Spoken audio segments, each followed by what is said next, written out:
Taunga's hair grew overnight in a village where growing hair was punishable by death.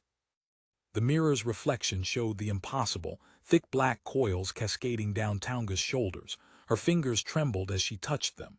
Real. Outside, the dawn drums stopped. Footsteps thundered toward her hut. The door exploded inward. Elder Biwalia stood silhouetted in the doorway, and when she saw Taunga's hair, she smiled. "Grab her," Biwalia commanded. "The sacrifice has finally appeared." Rough hands seized Taunga's arms. Her mother's scream cut through the morning air. Then everyone froze, because Taunga's hair had started glowing like moonlight. Subscribe right now, because what happens next will flip everything upside down, and the ending, you'll never see it coming. Don't miss it. 3 days earlier, Taunga had been just another smooth-skinned girl in Chisamba. The village of Chisamba sat hidden in Luangwa Valley like a secret shame. Every person, man, woman, child, was completely bald. No eyebrows, no eyelashes, no body hair of any kind. They called themselves the Forgotten, and for 7 generations they'd lived behind their walls of silence. Taunga knelt by the communal well, filling her clay pot. 16 years old, her smooth scalp gleaming in the afternoon sun.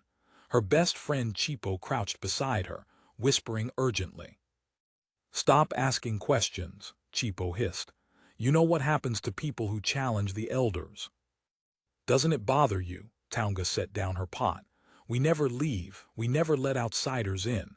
Anyone who stumbles upon us disappears. Why?" "Because we're cursed." Chipo's voice dropped lower. "Curiosity is what cursed us in the first place." A shadow fell across them. Elder Biwalia stood there, her face like weathered stone, her eyes sharp as broken glass. Behind her, her daughter Nawekwi smirked, the same cruel smile she wore when beating village children for minor infractions. "Taunga," Biwalia's voice could freeze water, "your mother needs you at home now." Taunga grabbed her pot and hurried away, feeling Biwalia's gaze boring into her back. That evening, as the sun bled orange across the valley, Taunga walked to Mwamba Falls to gather water. The village well tasted bitter lately. She preferred the clean stream water, even if it meant the longer walk. The falls roared with eternal fury, sending mist into the air. Taunga set down her pot and noticed something strange, a gap in the rocks behind the waterfall, barely visible through the spray. She'd passed this place 1,000 times. Had that opening always been there? Her heart hammered as she squeezed through the narrow space. Inside, the cave opened into a cathedral of stone, and on the walls paintings, ancient paintings of people with flowing hair, dancing, laughing free. Their heads crowned with black coils, brown waves, silver streaks. Taunga's breath caught. Hair, they had hair. In the center of one painting, a girl stood with hair glowing like captured sunlight, facing a woman holding a knife. Around them, symbols Taunga couldn't read. At her feet, something white gleamed, a comb carved from bone broken in half. The moment her fingers touched it, a voice whispered through the cave. 7 days, the binding weakens. She will try to kill you." Taunga dropped the comb and ran. She burst into her family's hut, breathless. Her mother Mudil stood grinding herbs, her hands moving with practiced precision. "Mama, I found a cave, behind the falls. There were paintings of people with—" Mudil's grinding stone clattered to the floor. She grabbed Taunga's shoulders, fingers digging in hard enough to bruise. "You went into the cave. I just... Promise me you'll never go back there. Promise me, Taunga." "Why, what aren't you telling me?" Mudil's hands shook, her eyes filled with something that looked like grief. "Because your father went into that cave, and I never saw him again." The words hung between them like smoke. "Papa died in a hunting accident. That's what you told me." "I lied," Mudil turned away. "I've lied about so many things." But 3 days later, Taunga would understand why her mother was terrified. But by then, it would be too late to run. That night, Taunga couldn't sleep. The voice from the cave kept echoing in her mind, calling her name like a melody she'd forgotten. She stared at her reflection in the water bowl beside her sleeping mat. For just a moment she saw herself with hair, long, dark, beautiful. She blinked. The image vanished. Just her imagination, nothing more. She fell into feverish dreams. A woman drowning in Mwamba Falls, screaming words Taunga couldn't understand. Water filling the woman's mouth. Her hands reaching upward. And watching from the shore, a younger woman who looked like Biwalia, smiling. Taunga woke gasping.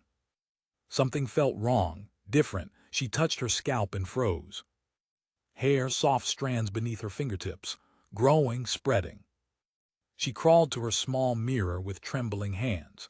The reflection showed the impossible, thick black coils cascading down her shoulders where smooth skin had been just hours before. No, no, no, no. The mirror slipped from her fingers and shattered. Outside, the ceremonial drum stopped mid-beat. Silence crashed over the village like a wave. Then footsteps, dozens of them, running toward her hut. Taunga, her mother's voice cracked with terror. Hide it now. But the door exploded inward before Taunga could move. Elder Biwalia stood there, backlit by the rising sun. When she saw Taunga's hair, her face split into a smile that held no warmth, only satisfaction. Grab her, Biwalia commanded the men behind her. The sacrifice has finally appeared. Rough hands seized Taunga's arms, dragging her from the hut. Her mother screamed, fighting against the guards holding her back. The entire village gathered in the center square, staring at Taunga with expressions ranging from horror to fascination. Please, Taunga begged. I don't understand what's happening. You will, Biwalia circled her like a predator. Take her to the preparation chamber. We burn her at sunset. No. Mudel broke free from her captors and threw herself between Taunga and Biwalia. Blood streamed from her split lip, but her voice rang clear. The curse isn't real. Biwalia has been dousing our water with herbs that prevent hair growth. All of you, she's been poisoning us for years. The crowd erupted into chaos, shouts of disbelief, angry denials, questions fired like arrows. Biwalia's smile widened. Foolish woman, tell them the rest. Tell them what the hair really means. Mudel's face crumpled. 7 generations ago, there was a civil war in this valley, a war over resources, over power. Biwalia's ancestor lost, so she cursed the winners, cursed us. She was a witch, and she stripped us of our identity, made us prisoners of shame and fear. Lies, someone shouted. Let her speak, another voice countered. Mudel continued, words tumbling out like a confession. The curse had a failsafe.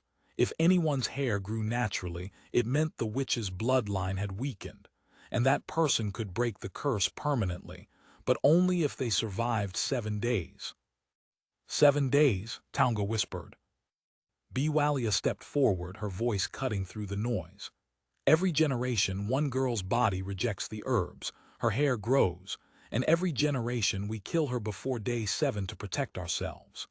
She turned to Taunga, eyes glittering. Your father had hair too, child. Beautiful, thick hair just like yours. I slit his throat myself on day 6. The world tilted. Taunga's knees buckled. You're lying, she breathed.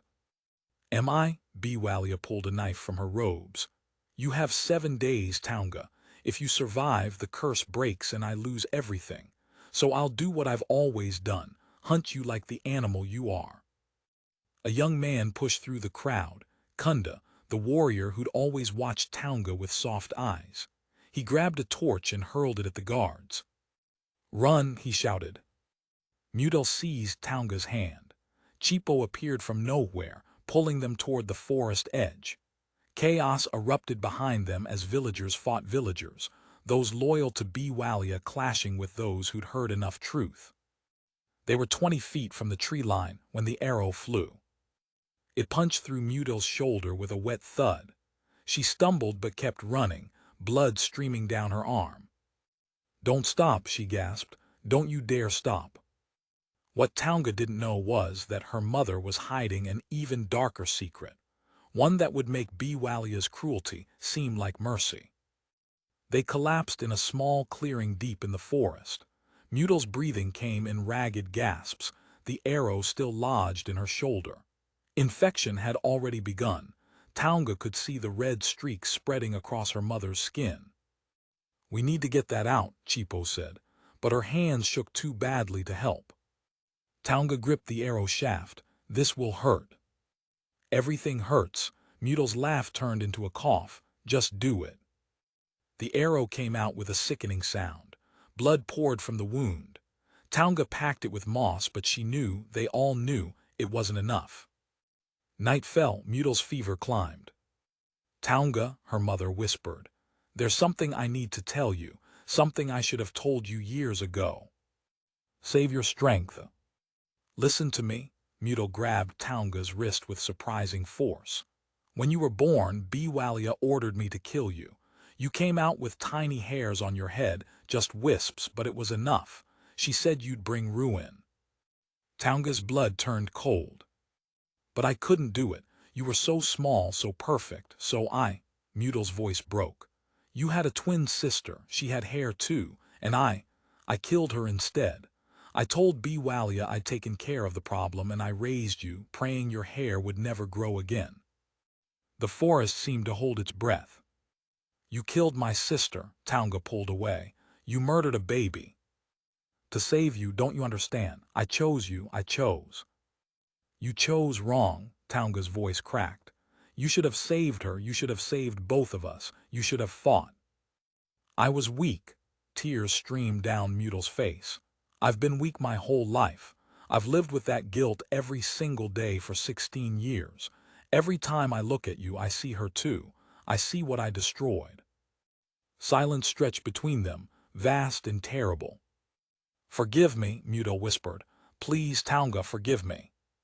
But Taunga turned away, and when dawn broke, Mutil was gone. They buried her in a shallow grave, marked with stones. Chipo held Taunga while she cried, but the tears felt hollow. Grief mixed with rage, mixed with something darker, relief that she'd never have to forgive. "We need to keep moving," Chipo finally said. "Biwalia's hunters will find us." "You knew, didn't you?" Taunga's voice was flat. "About my sister." Chipo looked away. "Everyone knew. We all chose silence to survive." Another betrayal, another wound. By day 3, they'd been captured. Nawekwe's hunting party surrounded them at dawn, arrows drawn.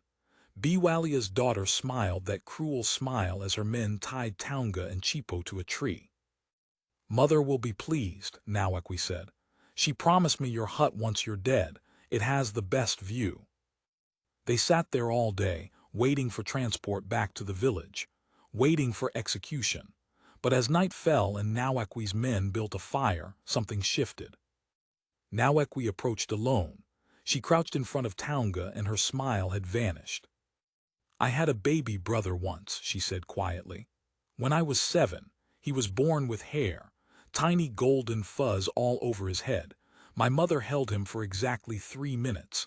Then she drowned him in a water basin while I watched." Taunga stared at her. "She told me it was mercy, that he'd suffer more if he lived, that she was protecting us all." Nawekwe's hands clenched. "I've hated her every day since, but I'm a coward. I don't have your strength." She pulled out her knife. For a moment, Taunga thought this was it, a quick death in the forest, but Nawekwe cut the ropes instead. "Run, take these." She pressed a sack of supplies into Taunga's hands. "There's food, water, medical herbs." "Why are you doing this?" "Because someone should survive." Nawekwe's eyes glistened. "Kill her for me. I don't have the strength, but maybe you do." She melted back into the shadows. Taunga and Chipo ran. On day 4, Kunda found them. He emerged from the trees like a ghost, carrying a leather satchel. His face lit up when he saw Taunga alive. "Thank the ancestors," he breathed. "I thought—" He pulled her into his arms, holding her like she might disappear. Taunga's heart hammered against her ribs. She'd always known Kunda cared for her, but this felt different, desperate, real. "I have something to show you." He opened the satchel and pulled out papers, medical documents covered in symbols and diagrams. What is this? The truth. Kunda spread the papers on the ground. I've been to the world outside 3 times. I told everyone I was hunting, but I was visiting doctors in the cities, trying to understand what's wrong with us. He pointed to one document. This is called alopecia universalis. It's a medical condition that causes complete hair loss. It can be genetic, passed down through families. So it's not a curse. No, Kunda's finger moved to another page. But this is a toxicology report. I smuggled out samples of our well water last year. It's contaminated with compounds from the herbs B. Walia makes. Those compounds suppress hair growth even in people who might otherwise recover from the condition. Taunga's mind reeled. So some of us could have hair naturally, but the herbs prevent it. Exactly. And you, he touched her face gently. You stopped drinking from the village well 3 months ago. I noticed you always used the stream water. Your body finally had a chance to heal. It's not magic, Taunga whispered. It never was. No, it's manipulation, control, fear. Kunda's jaw tightened. Biwalia knows this. She has to, and she's been using our ignorance to maintain power. He looked at her with such intensity that Taunga's breath caught. Come with me, he said. Leave this place. We can go to the cities. You can live free, Taunga. You can be yourself. What about everyone else? What about the people still trapped in her lies? They chose their prison. He took her hands. You don't have to burn yourself to give them light. For a moment, Taunga almost said yes. Almost let herself imagine a life beyond Chisamba's walls. A life with Kunda. A life with hair and hope and freedom. But then she thought of the cave paintings, of her murdered sister, of Nawakwi's dead brother and all the others who'd been killed to maintain Biwalia's power. I can't, she whispered. Not yet, not until everyone knows the truth. Kunda nodded slowly. Then I'll help you. On day 5, Taunga returned to Mwamba Falls. She needed to think, to plan. The cave called to her again, that same magnetic pull she'd felt before. Inside, the paintings seemed to glow in the filtered light. Taunga touched them, tracing the faces of people long dead. Free people, happy people. Then the voice came, not a whisper this time, but a roar inside her head. A woman materialized from the mist, beautiful and terrible, made of water and rage. Her hair flowed like rivers. Finally, the woman said, I've waited so long. Who are you? I am Mono, I am vengeance, I am the spirit that guards. You're not real, Taunga's voice was steady. You're a hallucination caused by fungus in this cave mixed with herb withdrawal. Kunda explained it to me. The woman's face contorted with fury. You dare. I dare. Taunga stood her ground even as her vision swam. You're my fear made manifest, my guilt, my rage, but you're not real and you have no power over me. The hallucination screamed, reaching for her with clawed hands. Taunga closed her eyes and breathed. In, out, in, out. When she opened them again, the cave was empty. She'd broken free. Stay until the end to discover the one truth that changes everything about freedom and fear. On day 6, Taunga made her decision. I'm going back, she told Chipo and Kunda. Tonight, I'm breaking into Biwalia's house and finding proof of what she's done. That's suicide, Chipo protested. Maybe, but I can't run anymore. Kunda handed her a knife. Then we go together. The village slept under a moonless sky. Taunga crept through shadows she'd known since childhood, every sound magnified. Biwalia's house sat at the village center, larger than the others, built on the bones of the old chief's dwelling. The door was unlocked, arrogant. Inside, herbs hung from the ceiling in bundles, tables covered in grinding stones and mixing bowls, the bitter smell that had haunted Taunga's entire life. She found the chamber in the back, her grandmother's room untouched for decades, and there on a desk covered in dust, a journal. Taunga's hands shook as she opened it. The entries were recent. Biwalia's handwriting. Day 14. The girl continues to thrive. 15 before her all died by day 5, starvation, accidents, one by her own hand. But this one is different, stronger. The bloodline is finally rejecting the toxins completely. Day 18. I must kill her on day 6. Cannot risk day 7. Cannot risk the others seeing that survival is possible. Day 21. Everything my grandmother built will crumble if they learn the truth. Better one girl dies than an entire way of life. Footsteps behind her. So you know. Taunga spun. Biwalia stood in the doorway, a long knife in her hand, but her face held no anger, just exhausted resignation. I'm not a monster, Biwalia said quietly. I'm a survivor. My grandmother taught me that fear is the only thing that keeps people safe. Safe from what? From the outside world. Biwalia moved closer. Do you know what happened to my grandmother's village, the one before Chisamba? Slavers came. They burned everything. They took the men in chains and raped the women and sold the children. Only 12 people escaped. She gestured at the walls around them. My grandmother created this curse, this lie to protect what was left, to keep us hidden, to make us so strange, so shameful that we'd never leave these walls, because out there, her voice broke, out there we're just bodies to be used and destroyed. So you've been killing children to maintain that protection. Yes, no hesitation, no remorse. Better a few die than everyone suffers. Taunga understood then. Biwalia wasn't evil. She was traumatized, passing down generational fear like an inheritance. There has to be another way, Taunga said. There isn't, Biwalia raised the knife. I'm sorry, child, truly, but you have to die. She lunged. Taunga dodged, the blade missing her throat by inches. They crashed into the table, herbs scattering. Biwalia was stronger, faster, fueled by decades of desperate determination. The door burst open. Chipo and Kunda rushed in, but Biwalia's elbow caught Chipo in the face, sending her sprawling. Kunda grabbed for the knife. Then Nawakwi appeared in the doorway. Everyone froze. Biwalia's daughter stood there trembling, her eyes locked on her mother, on the knife, on Taunga bleeding from a cut on her arm. Nawakwi, Biwalia breathed. Help me, we can end this together. Nawakwi walked forward slowly. She took the knife from her mother's hand. For a heartbeat, Taunga thought this was it. Thought Nawakwi would finish what Biwalia started. Instead, Nawakwi threw the knife out the window. No more, she whispered. No more dead children, mother, it ends now. Biwalia's face crumpled. She sank to her knees, suddenly looking ancient. You've doomed us all. Maybe, Nawakwi said, or maybe we'll finally learn to live. They locked Biwalia in her own chamber, the same room where she'd imprisoned so many others. Taunga took the journal and walked to the village center.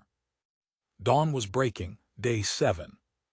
The entire village gathered as Taunga stood in the center square, holding up Biwalia's journal. I know the truth now, she called out, and I'm going to tell you everything. She read from the journal, explained the herbs, the medical condition, the generational trauma that had twisted into generational tyranny. She showed them Kunda's documents, the proof that their curse was nothing more than poison and lies. The crowd erupted. Some wept, some raged, some stood in stunned silence. So what do we do now? Someone shouted. We choose, Taunga said. We stop drinking the contaminated water. We stop living in fear. We choose freedom. And if the outside world hurts us, an old woman called out, if Biwalia was right about that, then we face it together, as ourselves, not as prisoners of someone else's fear. The vote was split. Half the village wanted to try. Half wanted to stay hidden, to keep drinking the herbs, to maintain the familiar horror over the unknown possibility. Chief Saibso stepped forward. For the first time in years, he spoke with authority. I will stay, he said. I'll protect those who choose to remain, but I won't stop anyone from leaving. The walls of this village will no longer be a prison. Taunga prepared to depart with those who'd chosen freedom. Chipo, Kunda, Nawakwi, and about 40 others, mostly young people ready for change. They gathered supplies, said goodbyes. Taunga stood at the village gate, looking back at the only home she'd ever known. "Ready?" Kunda asked, taking her hand. "Almost." She walked to the small grove where they'd buried her mother, knelt beside the grave. Nawekwi had brought flowers, small purple blossoms that grew wild in the forest. "I can't forgive you," Taunga whispered to the earth, "but I understand now. Fear makes monsters of us all." As she stood to leave, Chipo suddenly gasped and collapsed. "Chipo," Taunga caught her, lowering her to the ground. Her friend's skin was clammy, her breathing shallow. "I'm sorry," Chipo whispered. "I'm so sorry." Kunda checked her pulse, pulled back her eyelids. His face went pale. "Herb poisoning, massive overdose." "What, how?" "I kept drinking it," Chipo confessed, tears streaming down her face. "The well water. I was afraid of my hair growing, afraid of change. So I kept drinking more and more, trying to stop it, trying to stay the same." "You're going to be fine," Taunga said desperately. "We'll fix this." "No," Chipo touched Taunga's face. "I wasn't as brave as you. I'm sorry I wasn't brave enough. Please don't leave me. You're all I have left." "You have so much more." Chipo's voice faded to a whisper. "You have freedom, you have love, you have yourself." Her eyes found Kunda. "Take care of her." "Chipo, no." But her best friend's eyes had already closed. Taunga held Chipo's body and screamed. Screamed for her sister who died in their mother's hands. Screamed for her father murdered by Biwalia. Screamed for Nawakwi's baby brother and all the others sacrificed to fear. Screamed for the friend who'd survived everything except her own terror. They buried Chipo beside Muto. Nawakwi stood beside Taunga at the grave, and for the first time, the two girls who'd been enemies their whole lives held each other while they cried. "Kunda died for freedom," Nawakwi said. "Chipo died from fear. I won't let both be meaningless." When they finally left Chisamba, fewer people followed than before. Chipo's death had frightened them. The cost of change suddenly felt too high. But 37 souls walked through those gates. 37 people choosing uncertainty over comfortable chains. The neighboring towns stared when they arrived, whispered, pointed at Taunga's hair, at their smooth scalps. A woman approached, curious. "Where are you from?" "Chisamba," Taunga said. "Never heard of it." "You will now." They settled on the edge of town, found work, found housing, found that the outside world was neither the paradise Taunga had imagined nor the hell Biwalia had warned about. It was simply complicated. 3 months later, Taunga visited Chipo's grave. Tiny hairs had begun sprouting on her arms, on her legs, her body healing slowly, naturally, finally. She placed purple flowers on the earth and whispered, "It's spreading, Chipo, slowly, but it's spreading." When she turned to leave, Nawakwi waited nearby with 2 children from the village, a boy and girl, no older than 8. Soft fuzz covered their heads. "More are coming," Nawakwi said. "They're ready now." And Biwalia, still locked in her chamber, still screaming that we've doomed ourselves. "Maybe she's right," Taunga said. "Maybe the world will hurt us." "Probably," Nawakwi agreed, "but at least we'll face it as ourselves." Kunda approached, slipping his hand into Taunga's. Over the past 3 months, what had been unspoken between them had blossomed into something real, something that made the future feel less terrifying. "Ready to go home?" he asked. Home, such a strange word now, not a place but a choice, a possibility. "Yes," Taunga said. As they walked back toward town, the afternoon sun caught her hair, making it shine like the girl in the cave painting. Glowing, free, impossible. She touched it gently, still amazed by its existence, still grieving those who died for the crime of being different. "What are you thinking?" Kunda asked. "That the greatest curse isn't on our skin," Taunga said. "It's in our minds, believing we deserve the chains." Above them, clouds parted. Light poured down, and for the first time in 7 generations, the descendants of Chisamba walked in the sun without shame. If this story moved you, hit that subscribe button. Drop a comment telling me what you think about fear versus freedom, and like this video if Taunga's journey touched your heart.